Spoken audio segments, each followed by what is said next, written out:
And we're visiting with singer-songwriter Tony Ramey, who will be in Beloit on Saturday night, May 18th. That'll be at 7 o'clock, part of the Beloit Area Concert Association.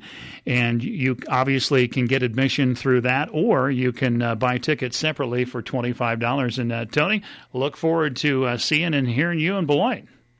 Thank you, John. I look forward to being there, man. I'm excited about getting up that way and beating the folks up in that area of Kansas.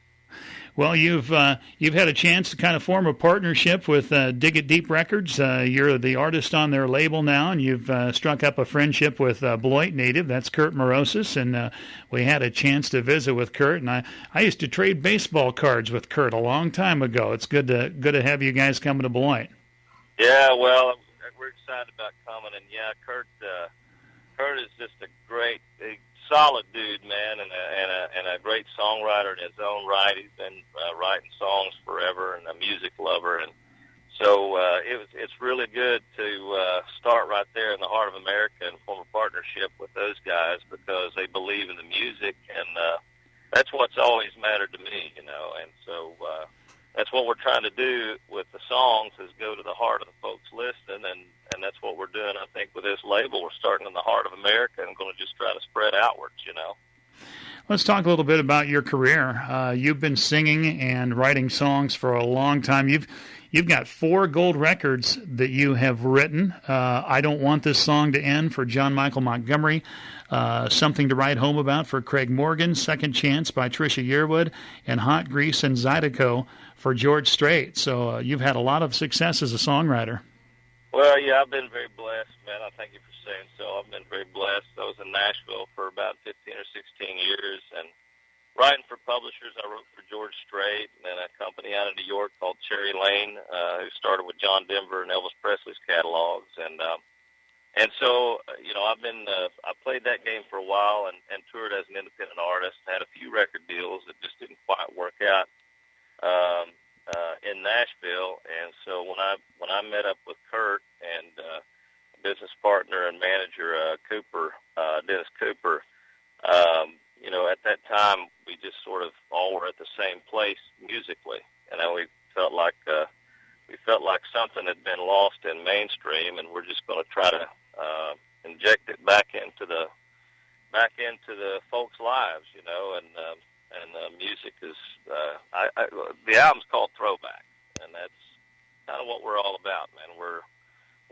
going back to a place where the song was paramount, was most important, you know, and so yeah, it's exciting. I think it's exciting times for country music in general. Well, I had a chance to sit down and I listened to the whole album, and I really like it. I like Throwback. Dig It Deep is very good. All of them are really good. And Kurt was telling me that Willie Nelson got a hold of your Throwback album, and he really liked it. Yeah.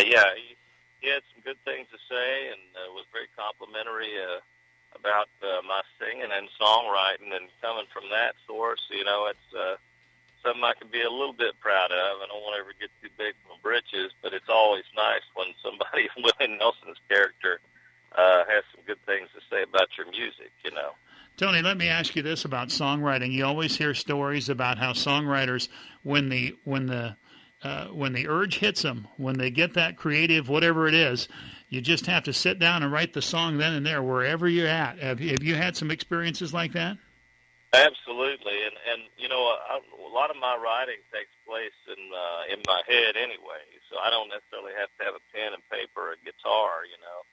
And a lot of my writing takes place when I'm driving to gigs or riding to gigs, and I might be standing in a grocery line somewhere, and an idea hit me, and I have to let it roll, and I'll get somewhere finally I can get a hold of my guitar and flesh it all out and try to tidy it up. But that happens on a daily basis, you know, and I'm just happy the good Lord keeps sending them. I'll keep writing them. I'll keep writing them if He keeps sending them, you know.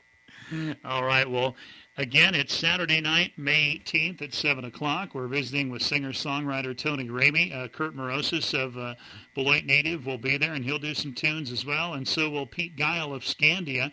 Pete's going to do a set in between Tony's sets, and if people come, they're going to hear a lot of songs from Throwback and some of your other albums too, right, Tony? Absolutely. I look forward to meeting everybody up there, and we always have a great time, and I'm excited about playing there in the municipal auditorium there in Beloit, right? Yeah, that is correct. And we'll have a lot of fun. So I hope everybody gets to come out if they can.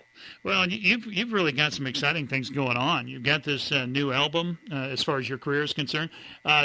You wrote a song that a couple of things. You wrote a song that Johnny Lee has picked up and now recorded called Bullets First, and that's pretty exciting. I know you were on stage a couple of nights with Johnny Lee not too long ago.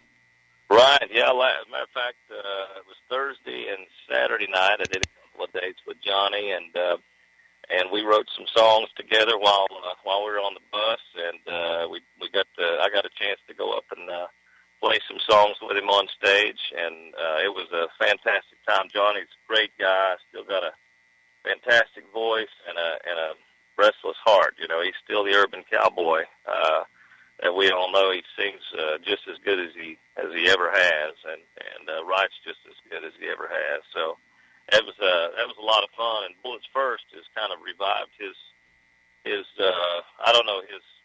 chutzpah, so to speak. You know, he's excited about putting this song out, and he's getting standing ovations for it, man. At the shows, I was there playing for him and backing him up in Plano at the Courtyard Theater down here in Texas, and it was the song that got the standing ovation. So I'm excited about him releasing it.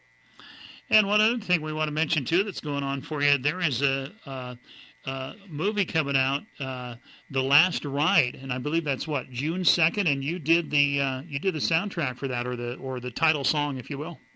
Right, I'm the writer and singer on the title track of that film, and it won a bunch of film festivals when it was released to theaters last year, select theaters across the country, and it's coming out. I think it's available for pre-order right now on Blu-ray with the soundtrack through Amazon, I believe, and so you'll be hearing me on that soundtrack with Johnny Cash and Waylon Jennings. Some other very popular folks of the day. It's a beautiful soundtrack. It's a throwback soundtrack from yesteryear, but there's some new songs on it. And The Last Ride is the last cut on that album as the title track of the record. And the movie's fantastically done as well. So if people want to pick that up, it's really well done. It's not a documentary style movie. It's a dramatization of his last 3 days. Here from Montgomery, Alabama, up to Oak Hill, West Virginia. All right. Also, to learn more about Tony, hear more of his music, you can go to TonyRamey.com as well. Well, Tony, hey, thanks a bunch for joining us, and I look forward to hearing you and seeing you May 18th, that Saturday night, in Beloit, the Municipal Building. All right. Look forward to being there, John. Thank you very much for your time.